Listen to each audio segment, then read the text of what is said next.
nous intéresse dans la labellisation Citergy, c'est la démarche continue, je dirais, d'amélioration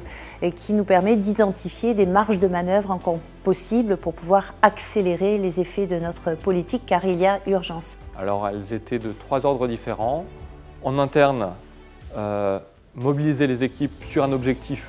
commun qui était d'obtenir une labellisation avec le score le plus élevé possible. La deuxième motivation, c'était de pouvoir se comparer à d'autres et pouvoir voir où étaient nos points forts et nos points faibles. Et le troisième, c'est se donner de la visibilité nationale, internationale, que ce soit pour la ville ou pour la métropole, montrer ce qu'on sait faire et les beaux projets qui se réalisent sur ce territoire. On est arrivé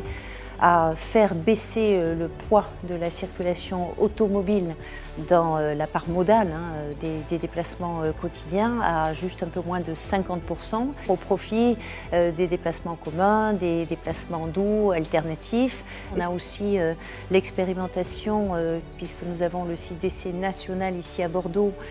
dans la Garonne, d'hydroliennes en milieu estuarien. Sur des actions autour de la construction, on a adopté une charte du bien construire, et donc pour regrouper tous les acteurs de la construction et pour qu'on aille vers une meilleure qualité constructive dans laquelle seront logés les habitants futurs de la métropole et des différentes villes. Donc il y a des actions très concrètes qui se réalisent quand on développe un réseau de chaleur. On assure une énergie peu chère, décarbonée, vertueuse pour l'environnement, et là aussi ils en bénéficient puisque c'est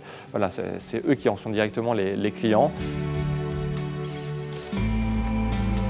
La mobilisation, le management, et puis le dernier point qui est pour moi extrêmement important, c'est évidemment d'identifier grâce à cette démarche d'amélioration continue les marges de progrès sur lesquelles nous pouvons agir pour accélérer l'impact positif de la politique que nous mettons en place. Ce qui est intéressant dans Citergy, c'est que ce n'est pas une action descendante, ce n'est pas de la formation,